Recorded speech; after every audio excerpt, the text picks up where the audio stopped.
আসসালামু আলাইকুম। প্রতিটি পদক্ষেপে আমাদের আল্লাহর উপর ভরসা রাখা উচিত। যখনই কোনো মানুষ আল্লাহর উপর ভরসা করে, তখন আল্লাহ তার উপর দয়া ও করুণা প্রদান করেন।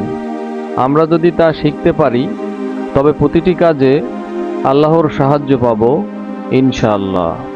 নাম্বার ১, আল্লাহর উপর আস্থা রাখার ফলাফল। সমুদ্রের মাঝখানে এক জাহাজ প্রচণ্ড ঝড়ের মধ্যে পড়ে লণ্ডভণ্ড হয়ে গেল। সেই জাহাজের বেঁচে যাওয়া এক যাত্রী ভাসতে ভাসতে এক নির্জন দ্বীপে এসে পৌঁছালো। জ্ঞান ফেরার পর প্রথমেই সে আল্লাহর কাছে প্রাণ খুলে ধন্যবাদ জানালো তার জীবন বাঁচানোর জন্য। প্রতিদিন সে দ্বীপের তীরে এসে বসে থাকত, যদি কোনো জাহাজ সেদিকে আসে এই আশায়। কিন্তু প্রতিদিনই তাকে হতাশ হয়ে ফিরে আসতে হতো। এরই মধ্যে সে সমুদ্র তীরে থাকার জন্য একটি ঘর তৈরি করল। সমুদ্রের মাছ শিকার করে এবং বন থেকে ফলমূল খেয়ে সে বেঁচে থাকলো। একদিন সে খাবারের খোঁজে বনের গভীরে প্রবেশ করল। বন থেকে সে যখন ফিরল, তখন দেখল যে তার রান্না করার চুলা থেকে আগুন লেগে পুরো ঘরটি ছাই হয়ে গিয়েছে এবং কালো ধোঁয়ায় আকাশ ভরে গিয়েছে। লোকটি চিৎকার করে উঠল, হায় আল্লাহ, তুমি আমার এত কষ্টের ঘরটি শেষমেশ পুড়িয়েই দিলে। এই বলে সে মাতম করতে লাগলো আর নিয়তির উপর তিরস্কার করতে করতে ঘুমিয়ে গেল। পরদিন সকালে এক জাহাজের আওয়াজে তার ঘুম ভাঙল। জাহাজটি সেই দ্বীপের দিকে তাকে উদ্ধার করার জন্যই আসছিল। সে অবাক হয়ে বলল, তোমরা কিভাবে জানলে যে আমি এখানে আটকা পড়ে আছি? জাহাজের ক্যাপ্টেন জানালো, তোমার জ্বালানো ধোঁয়ার সংকেত দেখেই তো আমরা তোমাকে উদ্ধার করতে এসেছি।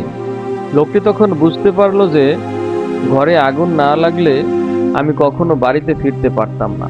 আল্লাহ যা করেন তা মানুষের কল্যাণের জন্যই করেন, আমরা কেবল বুঝতে পারি না।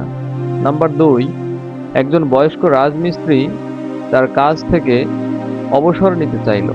তাই সে তার মালিকের কাছে গিয়ে বলল, বস, আমি এই বাড়ি বানানোর কাজ থেকে অবসর নিয়ে আমার স্ত্রী ও ছেলেমেয়ের সাথে সময় কাটাতে চাই। অনুগ্রহপূর্বক আমাকে অবসর দিন। তার মালিক এতে কিছুটা দুঃখ পেল, কারণ সে ছিল সবচেয়ে দক্ষ ও কর্মঠ রাজমিস্ত্রি। সে বলল, ঠিক আছে, কিন্তু তুমি কি চলে যাওয়ার আগে আর একটি মাত্র বাড়ি বানাতে আমাদের সাহায্য করবে? বয়স্ক রাজমিস্ত্রি এই প্রস্তাবে সানন্দে রাজি হয়ে গেল। কিন্তু কাজ শুরু করার পর দেখা গেল তার মন সেখানে ছিল না এবং সে সবসময় তার অবসরের কথা ভেবে অন্যমনস্ক থাকত। সবসময় সে বাড়ির চিন্তা করত। তাই এর আগে সে যত কাজ করেছিল, এই কাজটি তার করা কাজের মধ্যে সবচেয়ে খারাপ কাজ হয়ে গেল। যখন সে বাড়িটি তৈরি করা শেষ করলো, তখন তার মালিক বাড়িটি দেখতে এলো এবং বৃদ্ধের হাতে বাড়ির চাবি দিয়ে বলল, এটা এখন থেকে তোমার বাড়ি। আমার পক্ষ থেকে তোমার প্রতি এটা একটা ছোট্ট উপহার। এই কথা শুনে বৃদ্ধ আফসোস করে উঠল। সে মনে মনে ভাবল, হায় হায়, যদি আমি শুধু একবার জানতাম যে আমি আমার নিজের বাড়ি তৈরি করছি, তাহলে এটা আমার জীবনে করা সবচেয়ে ভালো কাজ হতো। আল্লাহর উপর পূর্ণ ভরসা রাখা মুমিনের বৈশিষ্ট্য। কোনো ব্যক্তি আল্লাহর উপর পূর্ণ আস্থা না রেখে মুমিন হতে পারে না।